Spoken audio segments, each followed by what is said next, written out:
or, people with some special talent, that voice saying, oh, I'm too old for that, or I'm just not smart enough. And that's not just a fleeting thought, is it? The sources really frame this as a fixed mindset. It's like a psychological wall. Believing your abilities are set in stone. Exactly. And it just paralyzes growth. So the antidote they push, the whole point of this daily practice, is fostering a growth mindset. Which is about. Fundamentally, it's about willingness. That's the key. Not how old you are or how talented you think you are. It's just being willing to try. Okay, but let me push back a little here. If it's just willingness, is all effort equal? Like if I'm trying to run a business or learn some complex coding, is the internal lesson about being kinder really the same value as spending 5 solid hours on, say, new software? That's a really important point. It's about balance. The sources are definitely clear. Yeah. If you need to acquire a specific hard skill, yeah, that takes focused effort, no doubt. Okay. But think of this internal self-education as like the lubricant for that. Okay. How so? Well, if your mindset is tired or brittle or you're terrified of failing, which is where that self-kindness comes in, you're just not going to sustain those 5 hours of software training. You'll burn out or give up. Got it. So even one small internal lesson a day kind of keeps the engine oiled, keeps you flexible. Exactly. It keeps the mind flexible, keeps your perspective fresh. It primes you for the harder stuff. Which brings us nicely to the practical side, the how-to. If we know time is limited, motivation waxes and wanes. How do we actually make self-education happen consistently? Yeah, the nuts and bolts. Well, the core idea is that most real growth in life, it rarely comes from those huge dramatic moments or milestones. Like getting the degree itself. Right. It's built more subtly, drop by drop, from these small, repeatable things we do or could do every single day. Okay, so let's get really specific. No more vague advice. What do these tiny efforts actually look like? The sources give some great, almost embarrassingly simple examples. Yeah, like reading one single page of a book that inspires you. Just one. Just one. Or maybe watching, say, a 90-second explainer video on YouTube about something you've always wondered about. Or that 5-minute rule they mentioned, setting a timer and just tackling something hard for exactly 300 seconds. The key philosophy here is consistency, not intensity. That's crucial. Right. We trip ourselves up aiming too high. Totally. We say, okay, tonight I'm going to study for 2 solid hours. Then life happens, we fail, we feel guilty, and we just quit. Been there. Yeah, I think we all have. So instead, the sources suggest leveraging something called habit stacking. Okay, explain that. How does habit stacking work for learning?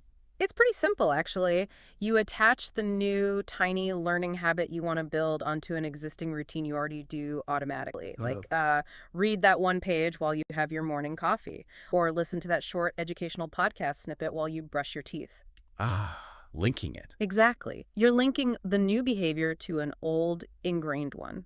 And the power of that small act, it's not just psychological, it's actually neurological. You're literally building new pathways. And the math they used was compelling, too. Right. 1 page a day doesn't sound like much, but that's 30 pages in a month. Learn one new concept or word each morning. That's, 365 over a year? Hundreds, anyway. It's compound knowledge. It is. The growth feels subtle day to day, but it becomes exponential over time. I love that real-world example they cited. The listener trying to improve her English listening skills. Oh, yeah, that was great. She didn't sign up for classes or anything intense. She just watched a short, 5-minute English news clip every morning. While brushing her teeth, right. Exactly. Yeah. Habit stacking. And because it was so easy, she never missed it. 6 months later, her comprehension was way better, and she barely felt like she'd studied it all. That's perfect momentum in action. So the real takeaway here for you listening is don't wait around for motivation to strike. Because it might not. It's fickle, it comes and goes.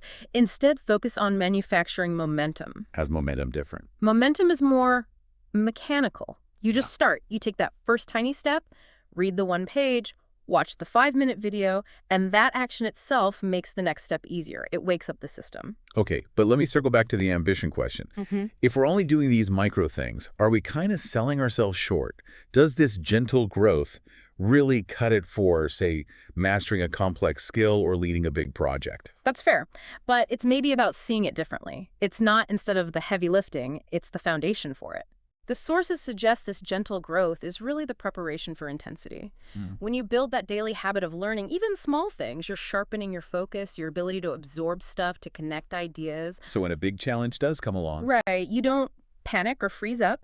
Your mind is already kind of conditioned to ask, okay, how do I break this down? What's the first step? Yeah. Rather than just running away, that gentle consistency builds the resilience you need for the big sprints. So, okay, momentum is the engine. What's the fuel? Got to be curiosity, right? Absolutely. That's what the source is called the heart of self-education. And I think that's spot on. Yeah, because if learning feels like homework, like a duty, Mm. it's just heavy. Yeah. Drudgery.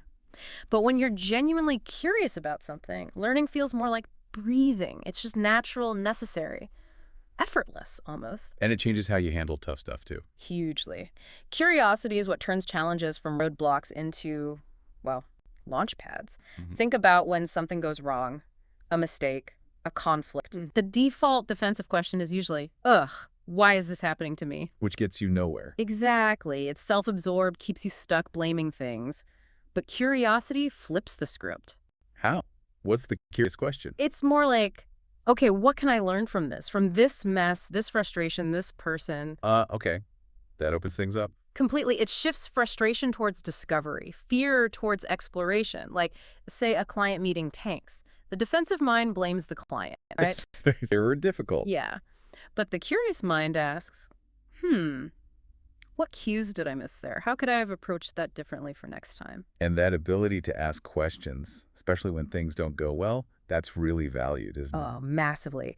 The materials emphasize that people who keep that sense of wonder alive are just way more adaptable, more creative, wiser, ultimately. Yeah, they mentioned that the most successful people often aren't the ones with the fanciest degrees. Not necessarily. They're the ones who just never stopped asking questions. Never stopped listening deeply, always wondering, how does this work? How can I understand this better? That makes sense. And think about how it plays out in relationships, too. Real human education happens there when you apply genuine curiosity to other people. Asking real questions, not just waiting to talk. Exactly. And actually listening to the answers with genuine interest, you're gathering data on human experience. That's incredibly valuable knowledge. It's education through connection, not competition. Right. Essential for teams, families, everything. Okay, let's shift gears slightly. From the input, what you're learning, to the output, who you actually become through this process. Right, because the goal isn't just collecting facts. Precisely. Daily self-education at its core is about transformation, not just information hoarding. Yeah, that distinction feels really important. You could read 100 books, listen to tons of podcasts, and still basically be the same person, react the same ways. But the sources say just one small insight, if you really let it sink in, if it touches your heart, changes your perspective. Yeah, that can fundamentally change how you live. There was that great anecdote they shared about the man who never went to university. Oh, the notebook guy. Yeah. Right. But he had this strict personal practice. Learn one new thing every single day for like over 20 years. And he kept this small physical notebook filled with observations, reflections. So when they asked him if he remembered it all, his answer was perfect. Wasn't it? He said something like, I can't remember all of it, but every single line shaped who I am. Which tells you the point wasn't perfect recall. Not at all. It was the process. The act of noticing, writing it down, thinking about it. Even if the specific memory faded, that act reinforced his identity as a learner. The goal was evolution. Becoming. Yes. And this speaks to that feeling of invisible growth, too. You know, when you feel like you're putting in the effort but not seeing huge, obvious results. Yeah, that can be frustrating. Am I even getting anywhere? Right. The sources encourage us to trust the process. Think about a big oak tree.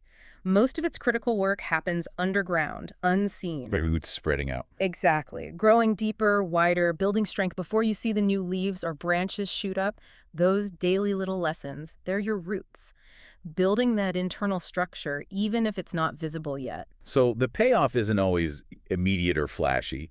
It's more about internal resilience, flexibility. That's a huge part of it. When self-education becomes this quiet, daily habit, you just gradually get stronger on the inside. You start facing life's bumps, work setbacks, personal stuff with a bit more calm. More perspective. Yeah, more wisdom, maybe more grace. You're not constantly scrambling because you've built this foundation of practiced understanding. So wrapping things up, the core takeaway for you, the listener. Success here isn't about external validation. No grades, no promotions necessarily tied to this. You don't need to rush. You don't need to impress anyone. This is purely for you. Nobody's keeping score. Think of this daily practice as a quiet form of hope. A constant nod to your own potential. Exactly. Remembering that success is measured way more by who you're becoming than by what specific facts you can list off. Every time you choose to, I don't know, read an article instead of just scrolling endlessly. Or pause and reflect instead of just reacting. Yeah, that is a practice. Even using what's possible, that's knowledge into action. It really is. Which leads to maybe one thought, something provocative. Learning external skill, coding, languages, whatever. The usual stuff. But the sources hint strongly that this self-education applies more to the internal world. Well, they mention things like learning how to rest without feeling guilty, or learning how to sit with discomfort, or even learning when to push her. Not just external knowledge, but internal wisdom. Precisely. We often focus on skills for the outside world, but maybe the deepest transformation happens when we turn that quiet curiosity inward. What if the most important thing you learned today wasn't about the stock market, history, but it's how to be a little bit kinder or more patient with yourself? That's something to think about. Keep learning, keep becoming.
If you're learning English, you know the feeling. You've got all the words in your head, but getting them to flow out smoothly, that's a whole different story. Well, today, we're not just going to talk about that problem, we're going to talk about the solution. And it all starts with changing the way you think. So, does this sound familiar? You've put in the hours, you've memorized the vocabulary lists, but the second you need to actually speak, you freeze up. It's like the words are right there on the tip of your tongue, but they're stuck. It's an incredibly common feeling, and let's be honest, it is so frustrating. So what's really going on here? Well, a lot of learners hit what I call the fluency wall. It's this invisible barrier that separates knowing English from actually, using it in a natural, easy conversation. Yeah, think of it like a mental traffic jam. You're trying to have a simple conversation, but inside your head, your brain is frantically directing traffic. It's trying to translate words, double-check the grammar, and arrange the sentences, all in real time while someone is just waiting for you to reply. No wonder it feels so stressful and just exhausting. Okay, so what's causing this mental traffic jam? Well, it's a habit most of us fall into without even realizing it. It's called the translation trap. And honestly, it's probably the single biggest thing standing between you and speaking fluently and with confidence. Let's just break this down. The translation trap, that's the slow lane. It's a process. You something for reply in your native language, then you translate it into English before you speak. But the goal, right? The fluency goal? Is direct flow. Finish, you speak in English, simple, direct, and way faster. That's what fluency looks like in action. And what matters so much. Every single time you translate, you're forcing your brain to take this extra, totally unnecessary step. It just burns up your mental energy, it creates those oswald, it can make you sound a little, well, unnatural. It's the real reason conversations can feel so draining. But here's the news, super and solution. It's not some secret trick, it's a new skill, a skill that you could build. Called in English. What does English really mean? It's just a habit, that's all. It means you let your thoughts and your ideas freely, no translation, just a straight line from your brain to your mouth. And this really gets the heart of implementation. The moment you start on your native language as a kind of crutch, that is the moment you start to truly live in English. That the emergency really gets. I know that all sounds great in theory, but how do you actually do it? It might seem kind of hard, but you can build that with simple X. So let's get the action plan. All right, here is your 4-step action plan to retrain your brain. First, narrate your life. Seriously, I'm doing something in English. I am pouring coffee.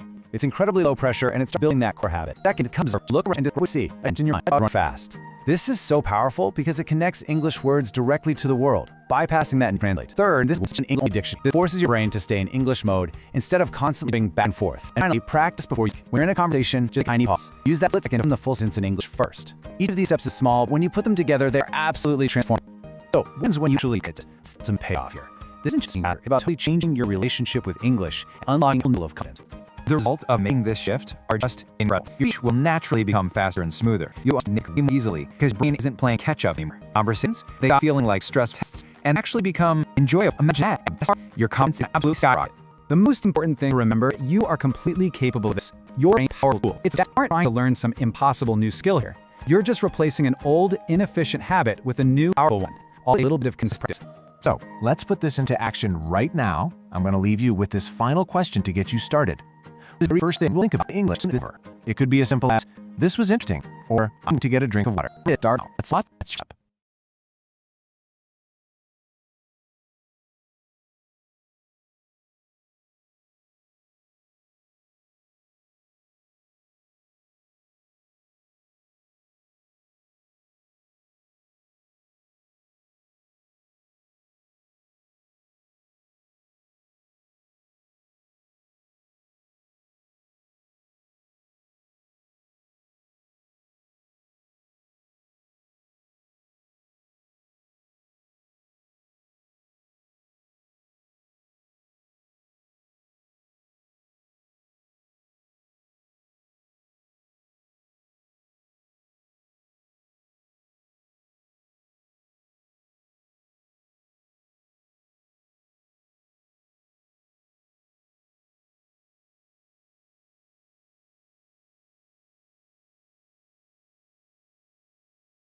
Hey everyone, and welcome.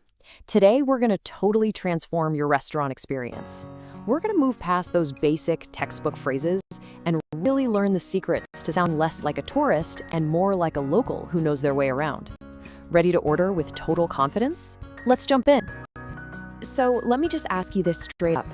Do you think you'll probably agree it's healthiness or real interest food, and if you have an allergy, the scene is clear and whole. That list from other just thank you. Perfect. It's confident, respectful, keep everything smoothly. Right. You've menu, you ask questions, now move truth. Time to actually later. This is where you can really make meal your own. Making special with NAS. This is the golden formula making a special request. It's a 3-step process. You start with something. There's no support part. You show your full, not perfectly fine.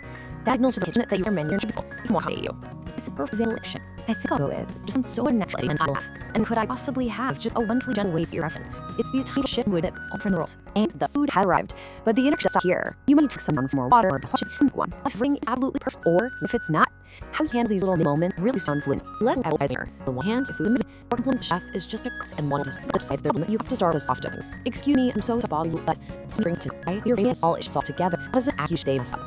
This is just perfect Mr. Bible and from liking. You're making it about your small taste, not a side chef, and you have a super soul solution. Just for an amendment, it's not conventional at all, and turn eventually our moment to fix. Okay, meal is declared. Now it's time to wrap things up. Let's about how to navigate. I know it's be confusing of wholesomeness. Situation really dictates what you say. In a casual place in the U.S., you'll hit check. In the other place is the go-to word. At a slightly nicer restaurant, could we have the bill, please? Is a great place. Have home incredibly shows your rush. Okay, this is a really sophisticated mandatory. The restaurant it your bowl already. A good tip is volunteer. Used to for great stress. So always check the bill to see if a service charge is already included before you decide. So if you don't think please let it this.